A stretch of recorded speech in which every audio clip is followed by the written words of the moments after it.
Welcome to Prachi academy YouTube channel. आशा करते हैं कि आप लोगों की पढ़ाई लिखाई अच्छी चल रही है, साथ ही साथ आप बोर्ड एग्जाम की भी तैयारी जोर शोर से कर रहे होंगे। पिछले क्लास में हम लोगों ने सर्किट का डिटेल से स्टडी किए थे, जिसमें आप सभी स्टूडेंट्स का बहुत सारा प्यार मिला। उसके लिए सभी स्टूडेंट को थैंक्स। और जो स्टूडेंट इस चैनल में नए हैं, चैनल को सपोर्ट करने के लिए चैनल को सब्सक्राइब और वीडियो को लाइक कर दीजिए। चलिए टॉपिक को हम लोग कंटिन्यू करते हैं। तो पिछले क्लास में हम लोगों ने सर्किट का डिफिनेशन और टाइप्स ऑफ सर्किट देखे थे। साथ ही साथ हम लोगों ने उससे पिछले क्लास में हम लोग रेजिस्टेंस के बारे में डिटेल से स्टडी किए थे। तो उसमें आप लोग को समझ में आ ही गया होगा, उसको नोट डाउन कर ही लिए होंगे। चलिए टॉपिक को कंटिन्यू करते हैं। रेजिस्टेंस में हम लोग आज पढ़ने वाले हैं लॉ ऑफ रेजिस्टेंस, क्योंकि पिछले क्लास में जो मैंने कि जो जस्ट इससे पीछे वाला क्लास में हम लोग टाइप्स ऑफ रेजिस्टेंस देखे थे, जिसमें आपको एलडीआर के बारे में, रियोस्टेट्स के बारे में, सिरेमिक रेजिस्टेंस के बारे में, मेटल फिल्म रेजिस्टेंस के बारे में, वायर बाउंड रेजिस्टेंस के बारे में डिटेल से बताएं। आशा करते हैं उससे सारा चीज आप नोट डाउन कर लिए होंगे और लर्न भी कर लिए होंगे। वो एग्जाम के लिए आपका बहुत ही अच्छा कंटेंट है, उसको ध्यान से लर्न कर लीजिएगा। चलिए लॉ ऑफ रेजिस्टेंस की बात करते हैं। तो लॉ ऑफ रेजिस्टेंस की अगर बात करें तो यहाँ जॉर्ज साइमन ओम की बात करेंगे, क्योंकि ये जो है एक्चुअली में ओम्स लॉ के अंतर्गत ही आता है। बहुत कोई जगह जानकारी थोड़ा सा गड़बड़ी हो जाती है, जिसके कारण से बोलते हैं कि नहीं ये ओम्स लॉ से बाहर है, लेकिन ये एक्चुअली में geometrical definition of Ohm's law है। आप V equals to I R जो पढ़ते हैं, चाहे V by I equals to R, ये एक्चुअली में सर्किट डेफिनेशन है।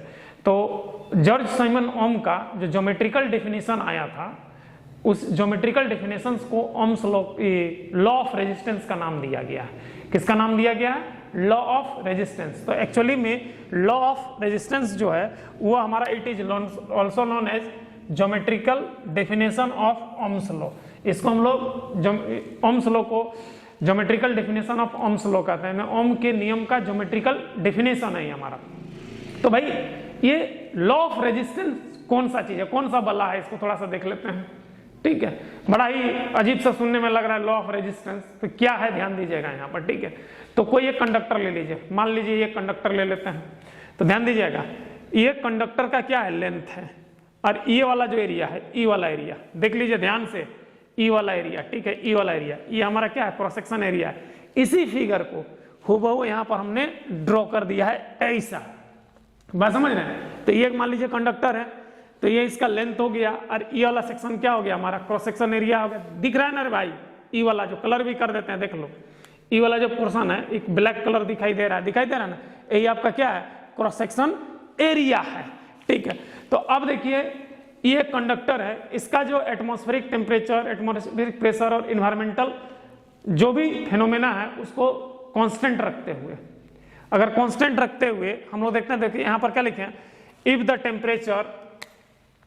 The temperature and other physical variable stay constant, मतलब कि वजल जितना भी अदर फिजिकल वेरिएबल है, जैसे कि प्रेशर है, ह्यूमिडिटी है, इस सबको कांस्टेंट अगर कर दिया जाए, तो किसी भी कंडक्टर का कहता है, एनी कंडक्टर का जो रेजिस्टेंस होगा बोलता है वो लेंथ के डायरेक्टली प्रोपोर्शनल होगा बोलता है, और क्रॉस सेक्शन एरिया का इनवर्सली प्रोपोर्शनल होगा। यही है हमारा geometrical definition of Ohm's law, चाहे लॉ ऑफ रेजिस्टेंस। साथ ही साथ और दो पॉइंट आता है, it is depend on nature of substance. ये सब्सटेंस के नेचर पर डिपेंड करेगा, मतलब कि इंटरनल स्ट्रक्चर पर डिपेंड करेगा। साथ ही साथ एक फोर्थ पॉइंट आता है, it is depend on temperature. ये किस पे डिपेंड करता है, हमारा टेम्परेचर पर भी डिपेंड करता है। तो इंटरनल स्ट्रक्चर, तो हर मेटल का एक अलग अलग इंटरनल स्ट्रक्चर होता है। आप लोग जी पढ़िएगा आगे चल करके कि जैसे कि इंटरनल स्ट्रक्चर किसी का टेट्राहेड्रल होता है, किसी का रेगुलर प्लेनर होता है, किसी का स्ट्रेट होता है, ठीक है, किसी का ग्रेनुलर स्ट्रक्चर्स होता है, ठीक है, हेक्सागोनल होता है। तो बहुत टाइप्स का क्रिस्टल स्ट्रक्चर होता है। हर कंडक्टर का एक अपना मोलिकुलर क्रिस्टल स्ट्रक्चर होता है, तो उसी को हम लोग नेचर ऑफ सब्सटेंस कहते हैं, इंटरनल स्ट्रक्चर ऑफ सब्सटेंस कहते हैं। तो इसी पर डिपेंड करता है। साथ ही साथ वो टेम्परेचर पर भी डिपेंड करता है। किस पे डिपेंड करता है, हमारा टेम्परेचर पर भी डिपेंड करता है। लेकिन याद रखिएगा, लॉ ऑफ रेजिस्टेंस जो लिखा गया है वो कंडक्टर पे लिखा गया है, ना ही सेमीकंडक्टर पे लिखा गया है, ना ही इंसुलेटर पे लिखा गया है। ध्यान दीजिएगा इस चीज को हम बोल रहे हैं। Law of resistance written in conductor, इसको कंडक्टर को लेकर के, कंडक्टर को कंसीडर करके लिखा गया है। इस चीज को ध्यान दीजिएगा। तो क्या कहता है, If the temperature and other physical variable stay constant, then the resistance of a conductor is, ध्यान दीजिएगा, resistance of a conductor is directly proportional to the length of the conductor, ध्यान दीजिएगा, directly proportional to the length of the conductor, मतलब R is directly proportional to L। उसके बाद क्या कहता है, inversely proportional to the cross section area of conductor. Cross section area किसको कहते हैं, ब्लैक वाला पार्ट दिखाई दे रहा है ना मेरे भाई, ये क्रॉस सेक्शन एरिया पे कंडक्टर का R is inversely proportional to A. Cross section area को हम लोग क्या एज्यूम कर लिए हैं, ए एज्यूम कर लिए हैं। उसके बाद क्या कहते हैं, it is depend on nature of substance. Nature of substance की बात यहाँ पर क्या है, इंटरनल स्ट्रक्चर, किसी का रेगुलर प्लेनर होता है, किसी का टेट्राहेड्रल होता है, किसी का हेक्सागोनल होता है, इंटरनल मॉलिक्यूलर स्ट्रक्चर, ठीक है, तो इस पे डिपेंड करेगा। साथ ही साथ it is depend on temperature, ये टेम्परेचर पर भी डिपेंड करेगा। ये 4 पॉइंट मिल करके बनता है हमारा लॉ ऑफ रेजिस्टेंस, याद रखिएगा। तो बेसिकली आप लोग 2 ही पॉइंट जनरली जानते होंगे, तो ये 2 पॉइंट को भी ऐड कर लीजिएगा, ठीक है। ये 4 पॉइंट मिल करके लॉ ऑफ रेजिस्टेंस बनता है, जिसको हम लोग geometrical definition of Ohm's law कहते हैं। क्योंकि इस पे आगे चल करके बहुत ज्यादा इक्वेशन पढ़िएगा, क्योंकि थर्मल एक्सपेंशन होता है रेजिस्टेंस का, लीनियर एक्सपेंशन, ठीक है। तो इससे रेजिस्टेंस का लीनियर एक्सपेंशन निकलेगा, आगे के क्लास में पढ़िएगा। अभी तो आप 10th का देख रहे हैं, जब 12 में आइएगा, 11 में तो नहीं है हमारा, 12 में जब आइएगा तो इसका रेजिस्टेंस का थर्मल एक्सपेंशन में लीनियर एक्सपेंशन देखिएगा, ठीक है, रेजिस्टेंस का हिट के आधार पर, ठीक है। तो ये आगे चल करके पढ़िएगा, ये पॉइंट बहुत ही विशाल पॉइंट है, इसमें बहुत लंबा लेक्चर चलता है, 1 से 1.5 घंटे का लेक्चर चलेगा आपका, इसमें बहुत ही लंबा टॉपिक है, ये याद रखिएगा, ठीक है। अब दोनों इक्वेशन 1 और 2 को क्या कर दिए, देखिए इक्वेशन 1 और 2 को क्या कर दिए, मर्ज कर दिए। तो मर्ज करेंगे तो क्या होगा, R is proportional to L by A बनेगा, ठीक है, R is proportional to L by A. Proportional sign हटेगा मतलब कंडक्टर बदलेगा। तो हर कंडक्टर का अपना एक मोलिकुलर स्ट्रक्चर है और हर मोलिकुलर का अपना एक रेजिस्टेंस होता है, जिसको हम लोग कहते हैं रेजिस्टिविटी। तो यहाँ पे कांस्टेंट उभर के आएगा रो क्या उभर के आएगा, रो, रेजिस्टिविटी। तो इसको हम लोग रेजिस्टिविटी या स्पेसिफिक रेजिस्टेंस कहते हैं। रेजिस्टिविटी या क्या कहते हैं इसको, स्पेसिफिक रेजिस्टेंस के नाम से जानते हैं, किसको, रो को जानते हैं। और ये जो लॉ ऑफ रेजिस्टेंस है, ये also known as geometrical definition of Ohm's law, आपको मैं बता चुका हूं, इसको हम लोग क्या कहते हैं, geometrical definition of Ohm's law के नाम से भी जानते हैं। अब ध्यान दीजिएगा, रेजिस्टिविटी की बात करें तो रेजिस्टिविटी सिंपल इसका डेफिनेशन है मेरे भाई, ठीक है।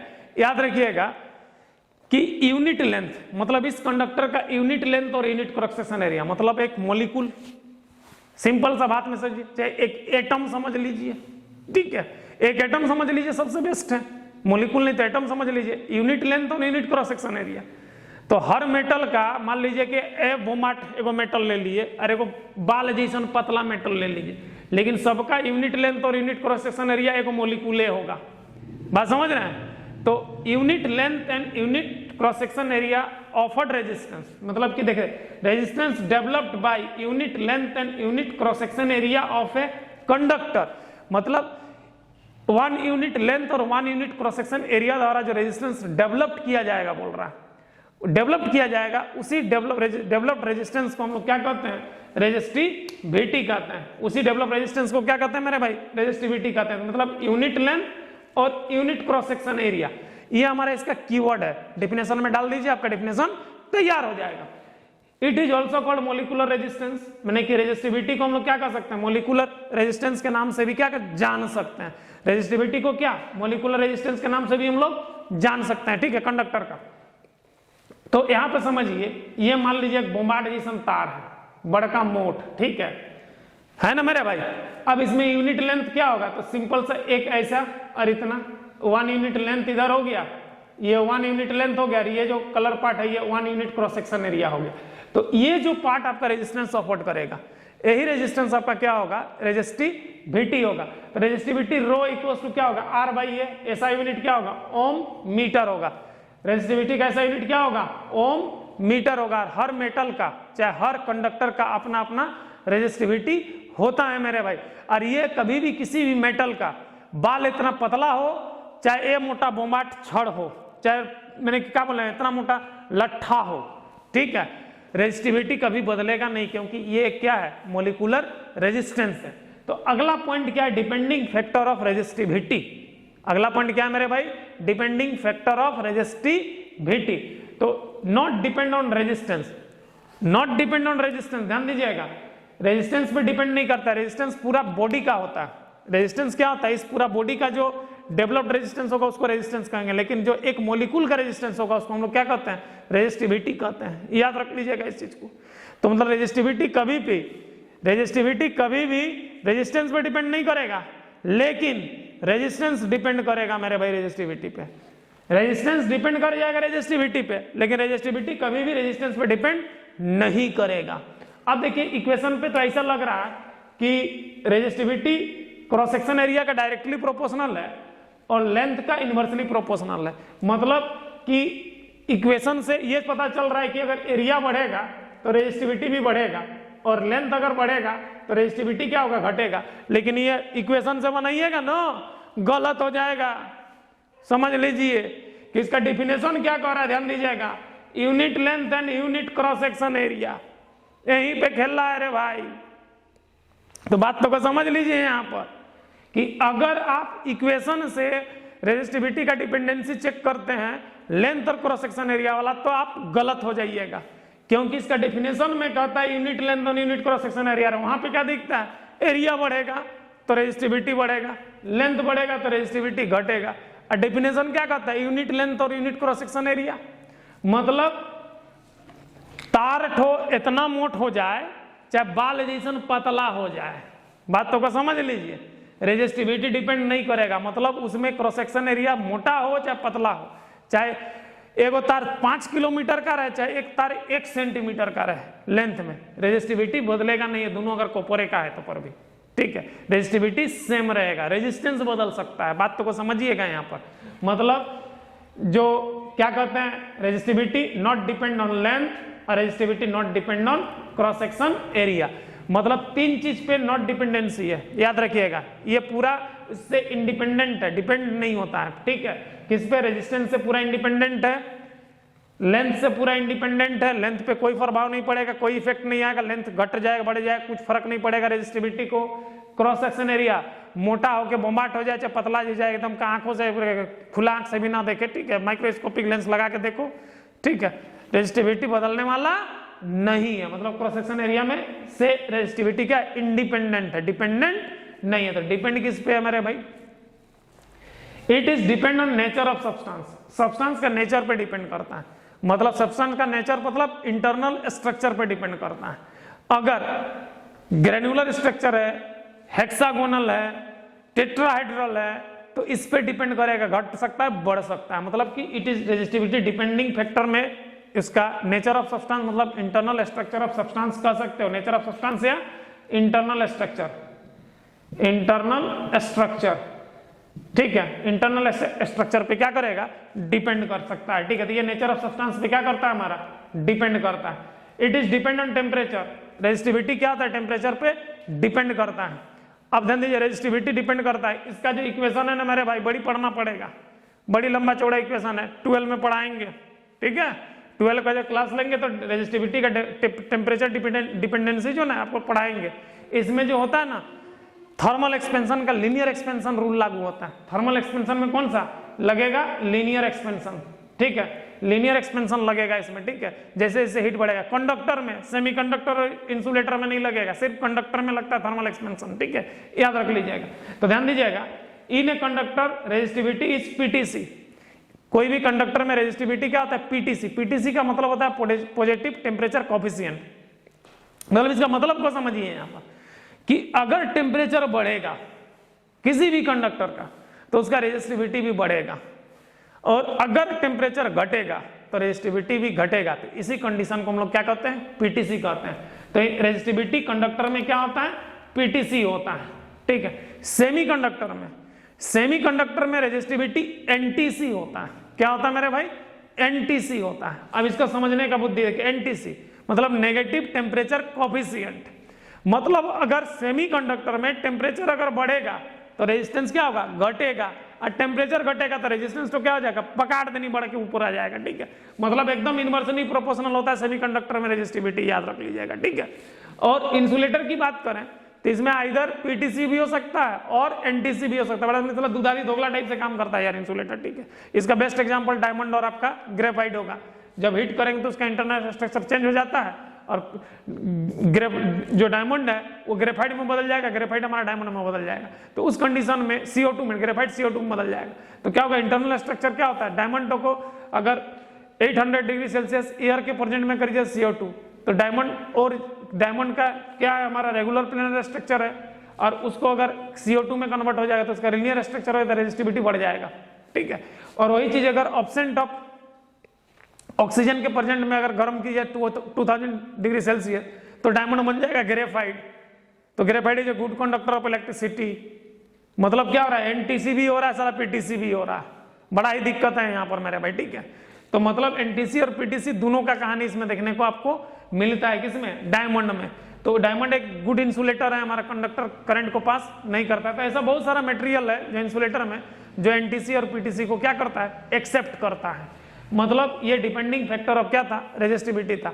तो आज हम लोगों ने देखा क्या, law of resistance. Law of resistance जो एक्चुअली में क्या है, geometrical definition of Ohm's law है।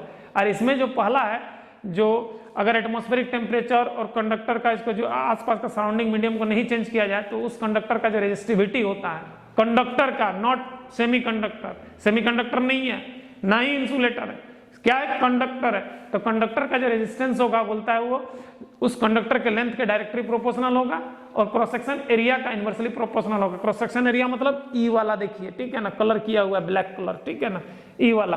तो क्रॉस सेक्शन एरिया के इनवर्सली प्रोपोर्शनल होगा। साथ ही साथ नेचर ऑफ सब्सटेंस पे डिपेंड करेगा और टेम्परेचर पे डिपेंड करेगा। तो इक्वेशन क्या निकलता है मेरे भाई, R equals to rho L by A, जहां पर रो हमारा क्या है, रेजिस्टिविटी है। रेजिस्टिविटी का डिफिनेशन क्या है, unit length and unit cross section area developed resistance is called resistivity. Resistivity क्या है, एक मोलिकुलर रेजिस्टेंस है। मतलब इसका डिपेंडिंग फैक्टर में क्या क्या आएगा, मैंने कि resistivity independent of resistance, resistivity independent of length क्योंकि यूनिट लेंथ है, resistivity independent of cross section area क्योंकि यूनिट क्रॉस सेक्शन एरिया इसका डिफिनेशन में। तो डिपेंड किस में कर रहा है, टेम्परेचर पे, ठीक है। टेम्परेचर में क्या हो रहा है हमारा कि अगर कंडक्टर है तो रेजिस्टेंस, रेजिस्टिविटी क्या होगा, पीटीसी होगा। सेमीकंडक्टर है तो रेजिस्टिविटी क्या होगा, एनटीसी होगा। और इंसुलेटर है तो रेजिस्टिविटी आइदर पीटीसी और एनटीसी। साथ ही साथ ये नेचर ऑफ सब्सटेंस यानी इंटरनल स्ट्रक्चर ऑफ सब्सटेंस पे डिपेंड कर रहा है। ये था मेरे भाई लॉ ऑफ रेजिस्टेंस और डिपेंडिंग फैक्टर ऑफ रेजिस्टिविटी। आशा करते हैं कि आज का क्लास आप लोगों को अच्छा लगा है तो चैनल को सब्सक्राइब और वीडियो को लाइक कर दीजिए। जय हिंद, जय संविधान।